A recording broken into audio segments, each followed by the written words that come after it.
The state of Oregon has effectively shut down small farms and market gardens on a large scale. And they're actually sending out cease and desist letters to farms, and they're using satellite technology. Stanno utilizzando la tecnologia satellitare per trovare le vittime. To find their victims.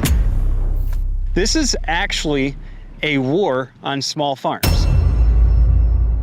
Ok, questo che ci collega anche a un commentario che ho ricaricato su YouTube, No Farms, No Foods, e anche l'ultima puntata di Garatai.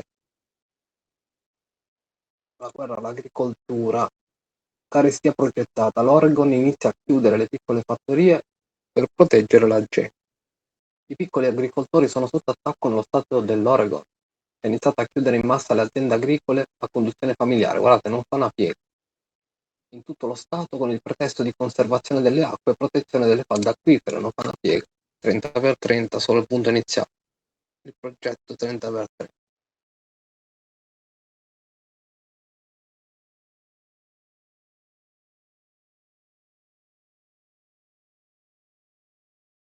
Due settimane fa. Questo è raccapricciante, è incredibile, ma è solo un'ulteriore conferma. It seems like these types of stories are starting to become so prolific you could almost do a video a day on this stuff. But today I wanted to talk about the state of Oregon. And I know that some of you are probably thinking, you know, this is Oregon, this is what happens in Oregon. But hear me out on this, because a lot of these things kind of start in some of these states and then you start seeing them spread to other states. Okay, so the state of Oregon has effectively shut down small farms and market gardens on a large scale. And they're actually sending out cease and desist letters to farms. And they're using satellite technology to find their victims. Mamma mia, sentite bene che cosa dice. Questo è un intervento di 20 minuti che sicuramente conterrà altre informazioni importanti. Ripeto il titolone e quello che dice, perché è veramente incredibile. L'Oregon inizia a chiudere le piccole fattorie per proteggere la gente. I piccoli agricoltori sono sotto attacco nello stato dell'Oregon, che ha iniziato a chiudere in massa le aziende agricole a conduzione familiare in tutto lo stato con il pretesto di conservare la biodiversità, proteggere le falde acquifere e l'acqua. Ma guardate che cosa dice. A lot of these things kind of start in some of these states and then you start seeing them spread to other states. Okay, so the state of Oregon has effectively shut down small farms and market gardens on a large scale. And they're actually sending out cease and desist letters to farms, and they're using satellite technology. Stanno utilizzando la tecnologia satellitare per trovare le vittime. To find their victims and then send them these letters and say, you can't operate. And they're doing it in the name of water conservation, groundwater protection. So there are two different laws that they're using to this effect. To just mention those laws with a couple of these cases so that you get an idea of how they're being interpreted and utilized to shut down small farms. Okay, so I found a court case that was filed in January of this year. And it basically, in the National Review, there was an article that said, Oregon's government and dairy industry join forces against small farmers. And what they're doing in the state of Oregon is they've redefined what a CAFO is. And this doesn't just apply to small dairy farmers. This applies to people who have chicken houses, who have goat farms, basically anybody who has a barn or a facility that has a gravel or concrete floor. I will actually read to you what the definition is, and then we'll talk about how it's been impacting some people. According to Oregon, a CAFO,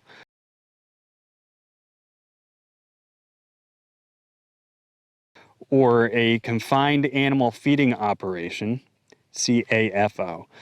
The state of Oregon defines CAFOs as the concentrated feeding or holding of animals or poultry, including but not limited to a horse, cattle, sheep, or swine feeding areas, dairy confinement areas, and poultry and egg production facilities where the surface has been prepared with concrete, rock, or fibrous material to support animals in wet weather.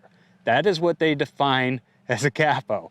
And so what's happening in Oregon, and why the small dairies have filed a lawsuit against the state, and really I think from the list that you just heard me read, anybody who's producing eggs, it doesn't matter the size of the operation. You could have 2 milking cows. Okay, so here's an example for you. Sarah King, who owns Godspeed Hollow Farm in Newberg, Oregon, has a pickup station that's just 100 feet in length. She has an 11-acre property and keeps things pretty simple. She has 3 milking cows. She's been shut down for being called a CAFO.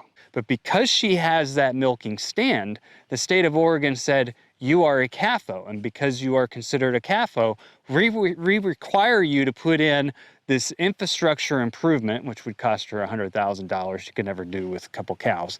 We're requiring this massive infrastructure upgrade for you to continue to operate your facilities to protect our groundwater from your 2 cows standing on a milking stand. And this is a problem that I see. The way that they have redefined CAFOs is going to impact nearly everybody. I mean, even on our farm, everybody's out to pasture. We don't have animals that are necessarily contained in one area. But in the bottom of our chicken house, do we have gravel and rock? Yes, we do. And in certain areas where, we pull animals in, we have gravel and rock. It just makes a lot of sense sometimes to have clean spaces. Sheep, for example, you don't want to shear a sheep just out in the field somewhere. I mean, you need a clean surface to do that, or you're going to end up with a bunch of stuff in your wool. So this law is being enforced in the state of Oregon. It has already shut down some farms. There's an injunction on the definition of the law. Currently, small dairy farmers, the way that I first read the article, you would think that they were going after raw milk. That always seems to be the case with a lot of these things. But this is actually going after anybody, egg producers, anybody who has chickens that go up in a chicken house at night that may have a concrete floor that's easy for cleaning or whatever it is. And you have to go through a permitting process. And a lot of what they're requiring is just simply too much for the small farmer. So that's rule number 1 that's been impacting small farmers and is actually a part of an active court case right now. The second rule is one that I found fairly interesting. So in the state of Oregon, if you are using water, even groundwater, the only water that you can legally harvest and use without a permit is actually rainwater, okay? But they consider all water in the ground a resource of the public, the people. Even if you have a private well on your property, that belongs to the people of Oregon, not you. So what they've said is basically if you're using it for commercial purposes, you have to have a permit. Now there's an exemption to this rule, and this is a rule that went into place back in 2021, and then it has slowly rolled out to the point where market gardeners with a ½ acre of land are now receiving cease and desist orders saying, you can't water your gardens, figure out another way to do it. So under this rule, there's an exemption for commercial and industrial use for up to 5,000 gallons per day. Okay, so these gardeners with a ½ acre of land are probably using 1,000 gallons of water a day, not even 1,000 gallons of water a day. You would think that they're saying you're a commercial business, because if you are growing food for yourself, they still allow you to utilize, water from your well to grow a ½ acre garden, up to a ½ acre garden. There's a limit on that. But this is the story I read was about a ½ acre market garden where the lady has been growing food and selling it to neighbors. It's been her primary income source. And they shut her down.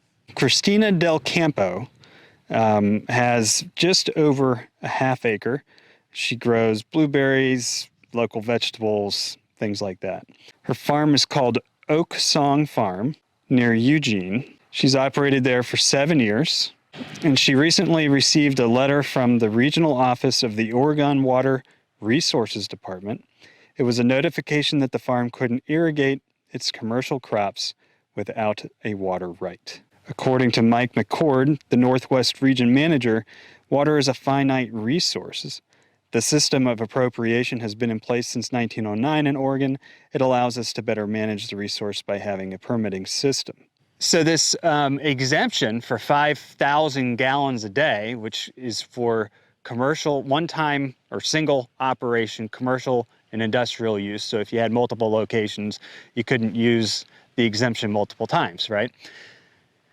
They shut her down because, according to the Oregon Water Resources Department, the exemption for commercial use does not include irrigation of land. Now, looking into the actual Oregon exempt use for wells, it says nothing about does not include irrigation of land. All it says is that if you're a commercial user of or industrial user, you get a single-use permit of up to 5,000 gallons per day for a $300 fee. And basically, the state of Oregon is coming in now, and they're putting things on people's wells to measure the amount of water. It's very invasive. Measure the amount of water they're consuming each day. And supposedly, Oregon's had these rules in place since 1909. They just keep changing them and keep implementing more things to them. Anyway, so they've sent out letters not just to this one farmer, but multiple small farms, market garden farms, saying you can't water your crops anymore because under the exemption clause, irrigation isn't covered. This is actually a war on small farms. It's a war on small farms. I mean, why would you consider a small farmer with a couple milk cows and a milking stand in their barn a CAFO? That typically is not what you would think of as a CAFO. They're in confinement. We're shutting down all the why is it so illegal to grow food in Oregon? And then, to go after small farmers who have very small operations, who aren't producing much poo or any type of runoff, really, and making them come up to code with the large-scale operations. I don't even think that this is necessarily something that's coming from the big dairy lobbyists, although, it wouldn't surprise me. Tom Vilsack is a big dairy lobbyist. In fact, he ran the largest lobbying group for dairy farmers. Whether you liked it or not, you had to pay into this Got Milk campaign and all this stuff, which paid his salary. Now he's our Secretary of Agriculture. It was kind of an enslaving thing for a lot of dairy farmers. A lot of dairy farmers didn't like the fact that they were, stuck in these programs, but they didn't have a choice, right? If they wanted to sell milk, there's so much regulation around it. And so they depended on people like Tom Vilsack. So it could be that the dairy, this group that Tom Vilsack was president of came in and said, what, we want you to change the definition of a small farm to be included with CAFOs because we don't like the unfair competition. It's very unfair now because there's no way that these small farmers can possibly do what they're being asked to do and run a successful business. I mean, they can't afford that type of infrastructure input. But seeing that this is coming at two different fronts at the same time, so the market gardeners started getting shut down in the fall, the small dairy farmers, and the way that this law reads, it'll include eggs and chicken and hogs, dairy goats, whatever it is that you have on your property, you can get shut down under what they're stating is the law and the policy in the state of Oregon. And they started going after them at the beginning of the year. That's when you saw these lawsuits start coming in and saying, hey, this is unconstitutional, because it is. They're stopping people from growing food. And, a market gardener or a small dairy farmer, they're not really competing or taking any percentage of the larger farmers. I don't think that the larger farmers really care. But these industry groups, these lobbyists, these associations, they might care. The bigger problem is that the government, the people who are elected to the state of Oregon, They're the ones that want to enforce these policies. They're the ones that are going out and purposefully, meticulously shutting down not just 5 or 6 farms, but we're talking in one mailing over 25 market gardeners. And they basically said, look, here's how we do this. We hear complaints. We have, a hotline for neighbors to call in and say, this person's growing a market garden, they're selling their vegetables to the public, and they're utilizing our water resources, tattletales is what I call them. Or they use satellite imagery and they say, okay, this person has a business license, they have this farm name for their farm, and they're growing crops on their land, and they're using their well water. They can tell all that from satellite images. We talk about that all the time on our farm because it's kind of creepy. Each year you get your satellite images updated of your property, and they start pinpointing where new buildings are. They'll actually send people out sometimes to assess you for more property taxes. At the same time that all of this is going on, the state of California is restricting water due to drought to 2,500 farmers. They're at 15% of their water supply right now. And we've seen this happening over and over and over again, where we're seeing them utilize water rights, water protection, for the public good, and using it to shut down farms across our country. Okay, if you look at the number of farms that we've lost since 2000, it's staggering. We've gone from 2,100,000 farms in 2000 down to 1,859,000 farms at the end of last year. And the scary thing about it is most of those losses, if you look at this on a chart, are within the last 4 or 5 years. And so the speed at which we're losing small farms have increased dramatically. And what have you seen? You've seen a lot of these cases where they've gone in and they've just shut off farms to water rights to an entire valley at a time because of drought. And in this case, they're shutting it off because of trout, not drought, trout, T. And what we're seeing in Oregon is we're seeing them take control over people's wells, putting meters on people's wells, shutting down small farms, shutting down small, what they call CAFOs, but small dairy farms, small goat farms, small chicken farms, however you want to. It includes all of them, right? In the name of protecting the quality of our groundwater.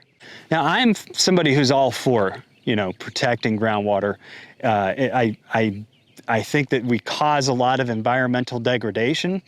I don't buy in at all to the global warming CO2 thing, but I do think that there are things that we need to do to protect our environment. And from my experience, most of the farms that I've visited, most of the farmers that I know, take protecting their environment and their land very seriously. I mean, when you look at these small market gardeners, and they're putting water out on their crops, most of them take soil science extremely seriously. And the better your soil science is, it's retaining a lot more of that moisture. So it's not really wasting as much water as one would think. It's not wasting as much water as, say, an industrial farmer who's tilling up, hundreds of acres at a time and then putting sprayers out on them. I mean, these market gardeners don't have to utilize that much water every single day, the way that they manage their soil, the way that they grow their foods. It's actually probably much better. It is better. A small dairy farmer with cows that spend 99% of their time out in the field, or a small chicken farmer whose chickens only go into the coop at night, or maybe if they have some feed out, they go in there to get some feed, but then they're out frolicking and doing their thing. This could actually, because it leaves it open on the type of animal, it could actually apply to rabbit farmers, people who are raising rabbits. And I've seen rabbit setups where they're in areas with concrete floors that make them easy to scrape out. They put hay down for them. They make a very comfortable environment, but they have concrete floors to scrape them out. That would be considered a CAFO, even if they only have 2 or 3 rabbits in that space. You have to ask yourself, at what point in time is the government overreaching their objective in trying to protect the public and just use their rules and their regulations to control the public? At what point in time Are they taking away people's resources that they should have the right to have? Everybody should have the right to fresh food. Everybody should have the right to farm fresh food. You know, Oregon is basically taking that right away from every Oregon citizen by taking away the rights of the small farmers to operate their businesses in the name of some laws that were originally put in place to protect groundwater from much larger scale operations. They've just simply reworded things and created their own definition about irrigation being a part of the commercial exemption or not. And in doing so, they're shutting down these small farmers who are the main resource for a lot of people to get, you know, farm fresh, direct to farm produce and meats in the state of Oregon. I would think that this should open up the people's eyes a little bit and maybe help them realize that what these people are doing is not protecting them. It's taking away their rights. It's taking away their access to good, healthy foods, and get some of these people out of there. My fear is that other states are going to look at these court cases, they're going to look at what the state of Oregon has done, and they're going to start implementing it on their own. And that's something that we've seen time and time again. There's usually a state or city that does something. They do something that is obviously overreaching for any government in a free country. And then, you know, it's like a test to see how it's challenged, where it's challenged, and what policies worked so that they can proceed. And then once you get through that test phase, once you get through all the kinks, you start seeing it spread to other states, to other similar governments. Anyway, guys, I just wanted to draw your attention to that. I found it fairly interesting. You can look up some of these stories yourself, and if you read the laws, you'll see what I'm talking about. It's very interesting to see how this is going to roll out, and if any of it sticks, to see what other states will start implementing similar clauses into their water protection laws, etc. L'anno scorso il politico John Kerry ha dichiarato che gli agricoltori di tutto il mondo devono smettere immediatamente di coltivare cibo per raggiungere gli obiettivi di cambiamento climatico net zero dei globalisti. Sempre correlato al documentario che vi ho appena mandato su YouTube, No Farms, No Food. Infatti è lo stesso incluso nel documentario.